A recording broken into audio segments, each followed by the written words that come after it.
Okay guys, so I'm going to talk to you about 5 things that can block your keto adaptation. So let's get right on into it. All right, number 1, it's not getting to sleep on time.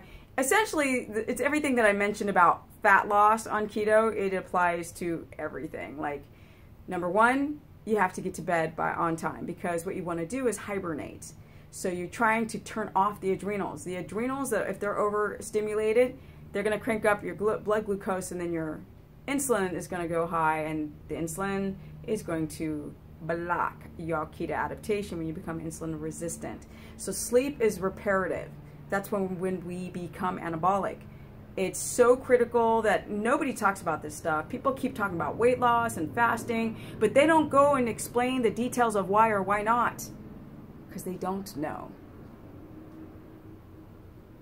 Sleep. Because if you don't sleep, your cortisol is inverted.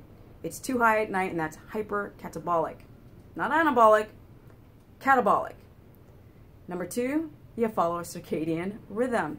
Because knowing every beat of your body is critical. That means get up early when the light goes up.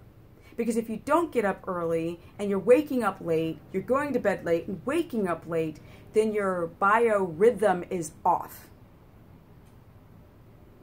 And the body goes into stress mode, and anytime the body goes into the stress mode, the adrenals start to overfire. They raise your blood sugar, and blood sugar will block your keto adaptation, because of why is the body going to use ketones when there's blood sugar? Just like right there. It's just like right there. All right, what can block your keto adaptation is eating not enough fat. There's this fat phobia that still is involved in keto. Not enough fat, then the body doesn't have enough material to make ketones. Dietary fat converted into liver to viable ketones that can be used within the Krebs cycle and into the brain. Another thing that can block your keto adaptation really is too much protein. So these idiots on the internet are like, it's not true. You don't have to mind your protein that much, but they're not saying go use a glucometer and eat protein and test your blood sugar every 30 minutes up to 3 hours and watch the trend of your blood sugar when you're eating too much protein. So for a man, what would be too much protein in a meal? Often over 30 grams. Test it. Especially if you're using protein shakes.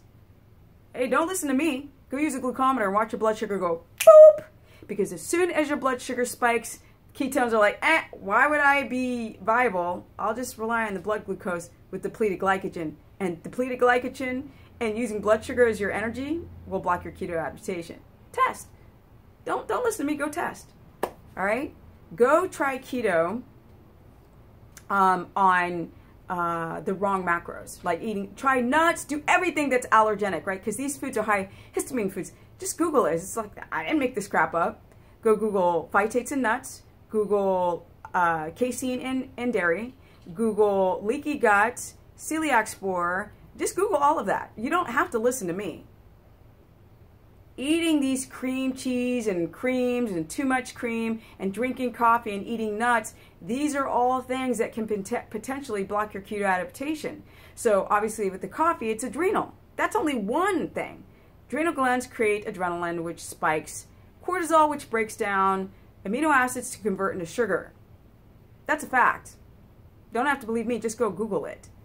Forget about the antioxidant benefits, just Google that. And watch your blood sugars drop and then spike, because there's a rebound effect when you rely on coffee and intermittent fast. So another thing is intermittent fasting, which is its own subject.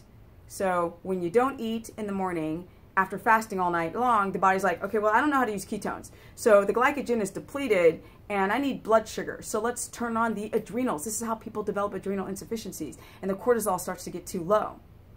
That's a fact. These are the things that can block your keto adaptation.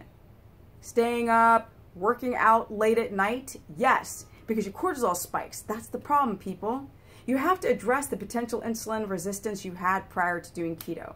So if you want to learn more, go to stephanieperson.com. You guys know I'm writing the Ultimate Keto book, and I'm covering these subjects. I'm tired of these books not mentioning the truth. Things like carb cycling, what does that actually do to your body? Let's talk about the science, all right?